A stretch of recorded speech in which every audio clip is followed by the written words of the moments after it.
welcome to the Southern Ohio Synod podcast. I am Pastor Bob Abrams, and I serve as assistant to the bishop, which means I work closely with Bishop Dillahunt as she serves as the Synod's pastor. I work extensively with congregations and ministries, rostered ministers, and lay leaders who are in transition or need an outside voice to think through challenges they may be facing. I am so glad you have joined us for our episode today. Hello, this is Gary Pakuch, and welcome to another Synod podcast. Today's topic is mental health, and I have the privilege of introducing you to our guest for today, Mary Ellen Johns. As of this recording, I am in my 18th year on the bishop's staff, and Mary Ellen, I mention that because I believe I met you right before I started on the bishop's office. So I've known you for like 2 decades. It's been like 20 years. And where has that time gone?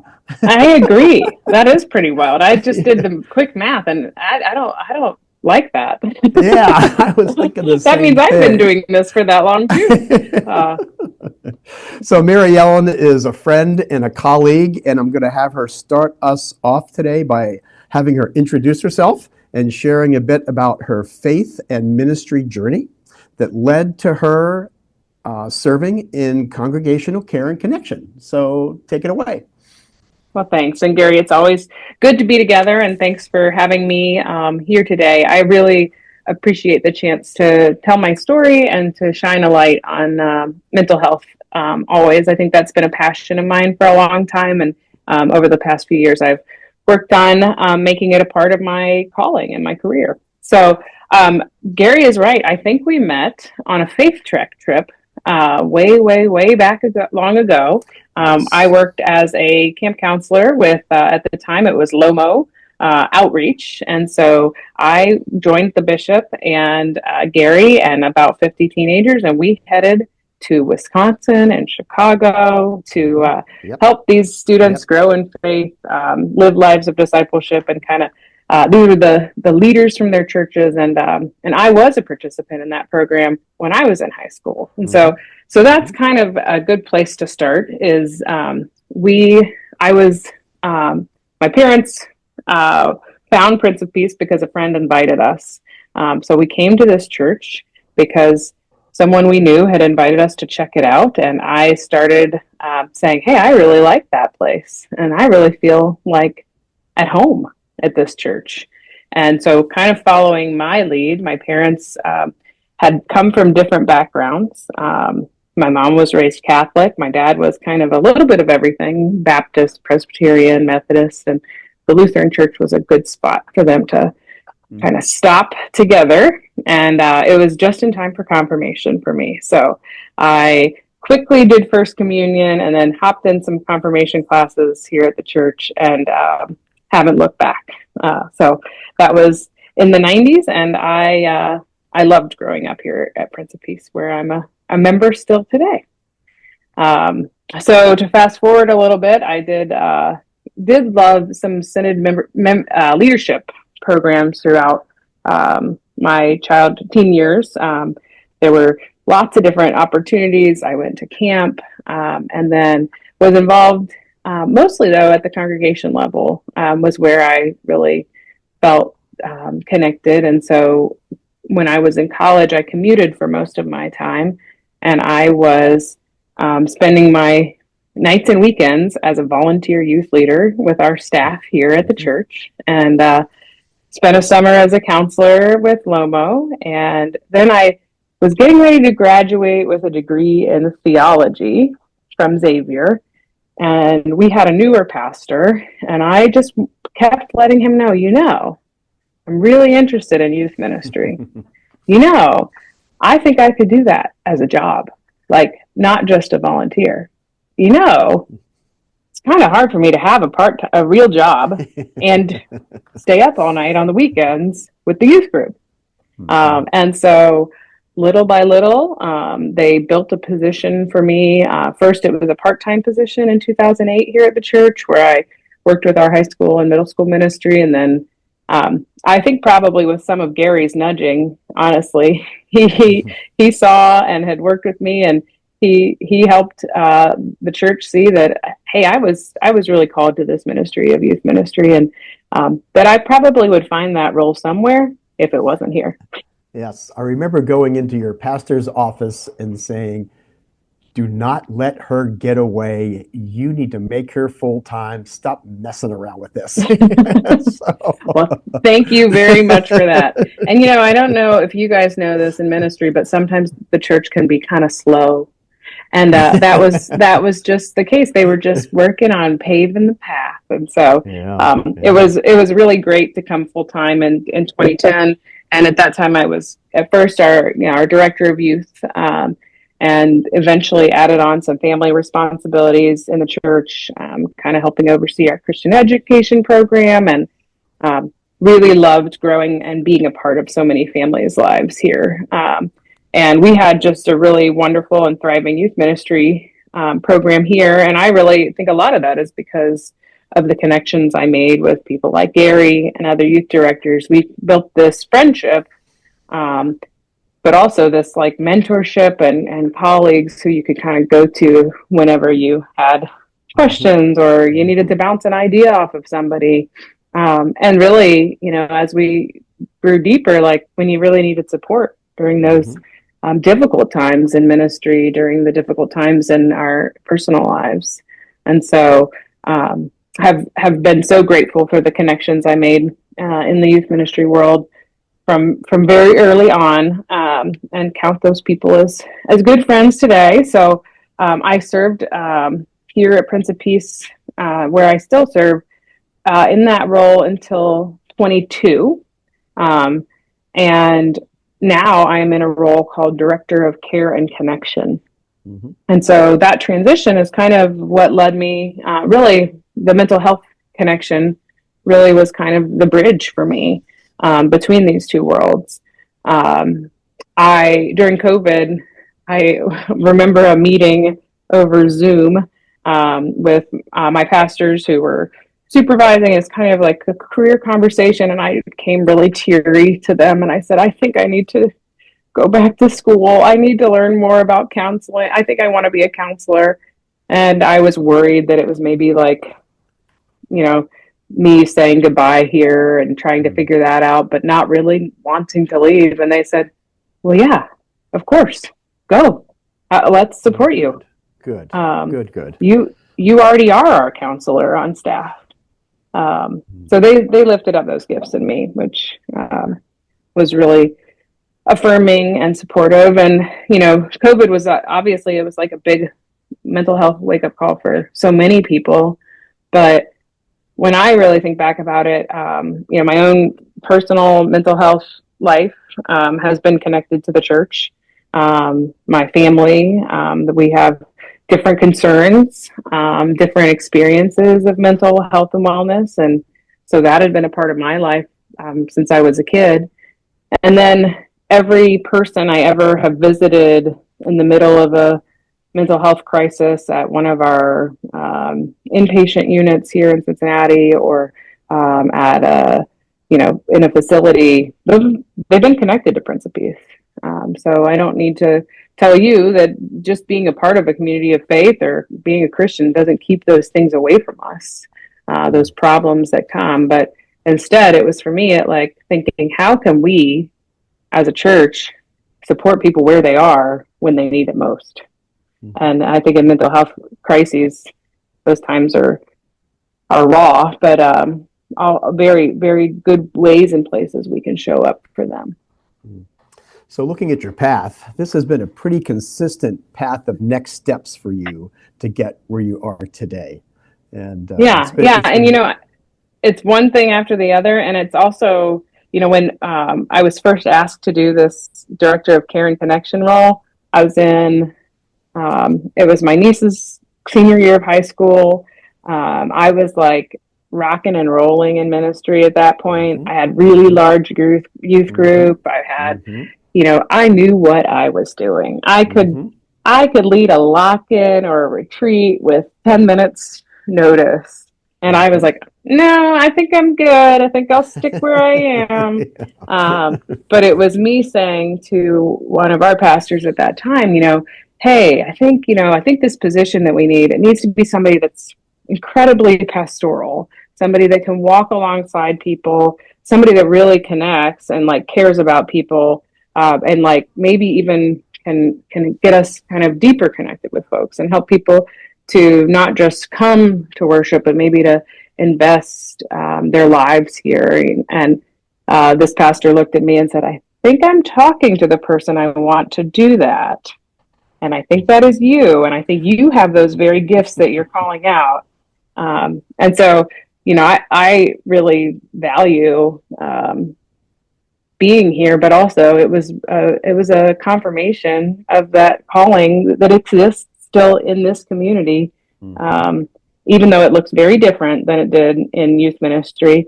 But I still stay connected to that world because I think once a youth person, you're always a youth person in a lot of ways. Yeah.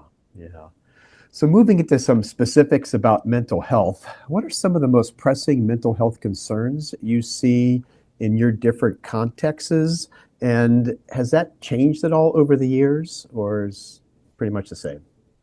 Yeah. I think in a lot of ways, there has been just a great light shined on the mental health issues that all of us face. I think that there's less stigma in the big picture, which is really good. But the big picture sometimes is not church. And so sometimes I think that we as a church need to be the first place that people feel safe admitting that they're struggling, or the first place where someone with depression might feel comfortable showing up because they know they're going to be loved and accepted and welcomed in. But we have not always been that. And I, as a lifelong extrovert, it's taken a lot for me to kind of learn, like, what does it mean to make a place feel welcome for everyone? One of our values here at Prince of Peace is all means all. Well, does all mean someone who has mental illness? Does all mean someone who struggles with debilitating anxiety? Does all mean all when that somebody has a condition that we don't understand? And so I think that there has been change, but I think that there are those lifelong, world-long desires to feel connected and loved and invested in and cared for. And, in my counseling world, I would say, like, now I know those as like attachment needs. We have these attachment needs. And I think that God is the first person to meet those needs and meets them perfectly and fully. But as disciples, we can be those people who show up for others and help people feel seen, help people feel nurtured, help people feel understood, cared for. And I think that, there's tons and tons of ways we can do that as a church. And I think we're just starting to scratch the surface there. And I feel positive and hopeful about, especially the way that churches that I'm familiar with in Southern Ohio, Synod, have really started to do that. I think that there's no stigma or shame with, a mental health ministry or anything like that. And we've got a ways to go too. Okay. Yeah, and your church is kind of on the forefront, I think, of having somebody like you in a position like this. And so one of my questions would be then is, how can faith communities, without somebody who has a title of care and connection, which I love that title, and I use that title a lot when I go around to churches. And how do you, if someone doesn't have somebody in this position, how can those churches help those facing mental health struggles, maybe before, during, or after their situation? And how does that, how do you get into that deeper mental health support that's beyond what a typical church can offer? Well, I think that probably the reason I'm so passionate about mental health and caring for others is because I saw my church do it before they had this role. Like, I saw the way that our pastors offer pastoral counseling, which is different than mental health counseling. But the way that when we joined, my mom was a breast cancer patient, and she needed somebody to talk through her anxiety about having 3 young kids at home, and having a family that she worried about. And so at first, kind of a first step was having a pastor that took an interest in her, what was going on, not just in the pews, but in her day-to-day life as a working mom. And our pastors sat down with her and offered listening support and empathy. And then they also, which I think is an important role of a pastor, knew when to refer her to greater or different services. Maybe, a pastoral counselor can meet for 1 or 2 times, but really saw that maybe there was a need for deeper counseling, and kind of had some connections within the community. So building those connections in the community is really priceless. And that doesn't take a paid pastor to do that. Any one of us can do that. One of our members brought a connection with NAMI to our church. And so what NAMI is the National Alliance on Mental Illness. And they have community sites all over the state. And so we had a person with lived experience of bipolar disorder come and talk with our church, talk about what it's like to have that, and open that conversation up about mental health ministry. And that was not because I did that, it was because a member was passionate about this. There's also other listening ministries that I think can really help. Stephen Ministry is a wonderful program that I know a lot of our churches have, and we have a really thriving Stephen Ministry program here, who I work with, but I am not a trained Stephen minister, and I know that they go through hours and hours of training and investment and continuing education to be confidential, supportive listeners. So I think any church can do that too. Train peer listeners, peer mentors. I think our youth ministry programs, just by very much existing, are youth mental health ministries. Mm-hmm. Because a lot of times, I think, you kind of referred to, helping people when they're in that moment. But I think about sometimes we're helping people before the moment. We're building up these reservoirs of hope, of faith, and of support, so that when things go wrong, well, you don't have to feel like you're all alone, because your youth leader Joel is going to pick up the call. Mm-hmm. Or you don't have to feel like you can't talk about being anxious because your pastor just shared her own anxieties in her sermon. Mm-hmm. And so I think sometimes it feels like we have to do extra and special things, but we can all do things with the resources we have. And I think that goes for big churches like ours, or small churches with equipped and engaged disciples. Mm-hmm. A lot of our listeners of the podcast are ministry leaders, and you've already touched on ministry leaders and maybe helping them to think through what they can do.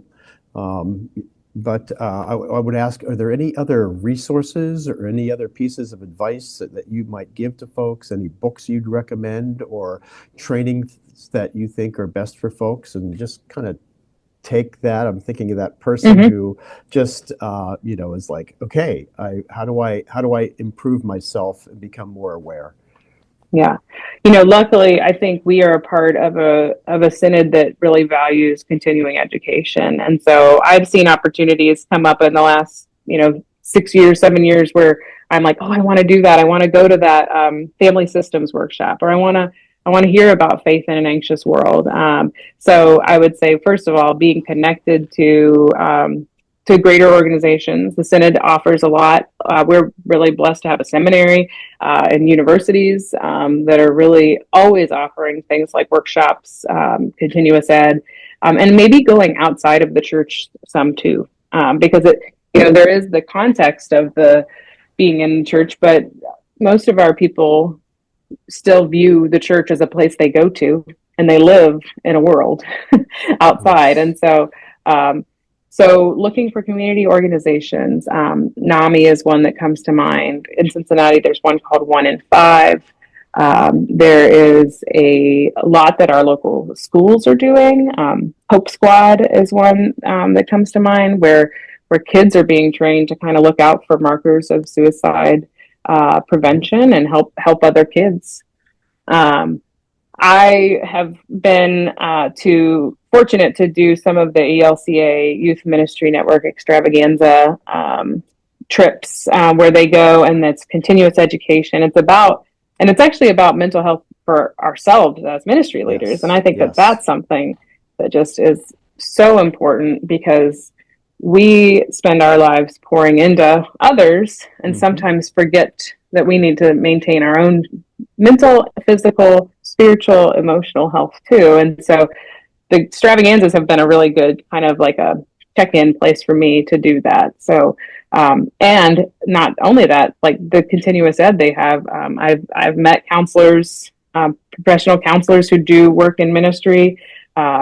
There have been amazing speakers. You know, the ELCA has some great disability ministries and a statement on mental illness even.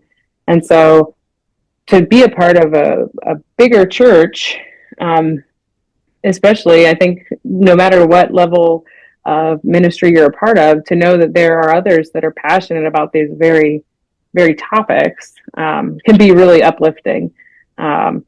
I wasn't able to attend, but I know a church in that I'm friends with their director of youth and family ministry. They just put on a mental health day for their community. And I think that like that's a spectacular thing, not only for the church that they go to, but for the people that are part of that church to be able to say, hey, you are welcome here, to outside members. It's really like another outreach in a way, to offer education opportunities there. Yeah. As I mentioned earlier, I just love that title, Care and Connection. And I have seen that the Synod is part of our roles to help with that care and connection. And I've seen it with the clusters and going to the extravaganza together and even the youth gathering, and just how many churches, even without paid staff, are connecting. And those connections, as you mentioned, are so good to have in advance of when things happen. And so just cultivating those relationships has been just good for all of us. As we begin to wind down our time, I was going to ask you, as you think about the future of ministry and mental health, what gives you hope? You know, I think the openness to talking about mental health is something that really is appreciated. I have heard sermons from my spot as a parishioner that have touched my life. And many times it is when the vulnerability of the pastor or the preacher shines through, and they share about their own struggles, and they come looking for support, but also sharing about how they are able to use counseling or use medication, use other things as tools that God has given us to be able to do God's work in the world. And I think that is a hopeful thing. I think too, you know, seeing the way that churches show up and care. I have really, pretty much all the places I've ever been have been connected to Prince of Peace. Like the cool trips I've been a part of, the ministries, the service, I can always draw it back to the church. And I realize that that's a huge blessing for me. But I think about that for members too. We just wrapped up my care and connection role has definitely extended beyond youth now. And I was trained in to facilitate a workshop called Powerful Tools for Caregivers. One of the things that we know in the world we're in is that many, many people are in that sandwich generation, caring for children at home and for parents. Or maybe you're caring for a spouse or a sibling with dementia. And it can be so isolating to be a caregiver. And we offered this 6-week course at the church. Our student ministers took a part of it, but also members from the community came. And even though that can feel really hopeless to be in this place where you are constantly giving your care to somebody that may or may not appreciate it or even know that you're doing it. Yeah. Coming together and being community. Well, that was church and that was connection. Yeah. And so I loved getting to see people gain these tools to put in their toolkits for when, maybe they can't do the spa weekend self-care, but maybe they can learn how to take 5 minutes at the beginning of the day just for themselves to block that out for some mindfulness or prayer. Or maybe they built a connection with a community organization that has respite care for people with dementia. And I think that churches, and this is something I think you really brought out in me, Gary, is like churches can be resource centers, right? Whether it's, and that we are so much better when we turn ourselves inside out for the sake of the world. Because if we are just focused on our needs and what's going on in here, then we miss a lot of good that God is doing out in the world. And we also miss the opportunity to be God's hands and feet to our neighbors who are hurting. So I think that there's definitely hope there. As a counselor, one of the things that I really am passionate about is suicide prevention. And I think that that's a topic that I think makes us feel a little bit uncomfortable because there's nothing darker or more saddening to me to know that somebody might be at that place in their life where they no longer feel valued or feel like they can go on. But one of the theories that I learned about suicide was this interpersonal theory of suicide, which speaks to two important needs that people have, a need for belongingness and a need to not feel like a burden. Yes. And my goodness, if that doesn't spell church, then I don't know what does, because we have this way to build both of those things all of the time, to remind people of their baptism and their belovedness, to build communities where people know your name, and not just your name, but they know your favorite casserole, or they know where you sit on Sunday, and they recognize when you're not there. And then when we struggle, to show that, hey, we all struggle. And let me be the one from our angel food ministry to bring over a casserole. Or let me be the one from our rake and runs to say, hey, you don't need to be embarrassed about your stuff. I've got a youth group that wants to come sweep out those cobwebs and make your porch look nice again. I think the church should be eyes open, looking for opportunities to love and serve, and just if we can even just, like, that sounds like God to me. It sounds like God to be someone that is looking for someone to always feel like they belong and letting others know that they're not a burden. So I'm excited to get to be a part of that here and in my daily life at the church and as a counselor. Yeah, you've alluded to this, but churches all have strengths. And the whole, what I love about being part of a synod, being part of 180 some plus churches, is that as we connect with each other, we can work off of each other's strengths, and we can contact this church for this and this church for that. And your church has been very warm and opening to offering what you do well, as so many of our other churches have also. Last question. I just like to always end by saying, is there anything else you'd like to mention? And or if somebody wanted to follow up with you, what is the best way to contact you, either at your church or in your private practice? Yeah, I think that is probably one, just a boost for just anyone who feels like what they carry is too much for the church. One, I don't think it is. I think pastors are great people, and churches are great places and people to go to with those things. But two, sometimes our mental health issues are bigger than we can carry by ourselves. And so I've seen a counselor in my life as a lay person, as a minister, as a staff person here, and I've talked about a plethora of things. So please, know that your wellness is better than any shame or stigma of asking for help. And so I think that seeing a counselor is just a wonderful thing. And I think it's a really great experience and being listened to and heard. And so I work at the church full time, but I do work as a counselor with a practice called Thrive Point here that is a Christian counseling group, but it's not solely Christian issues and topics that we deal with.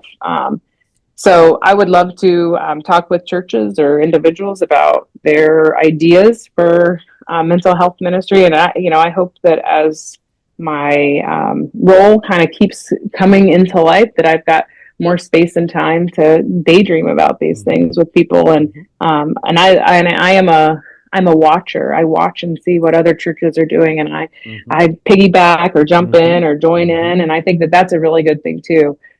So my contact information is I'm at Prince of Peace Lutheran in Loveland. You can get on our website, popluther.org. My email is mehelms, HELMS, at popluther.org, and you'll be able to find me there.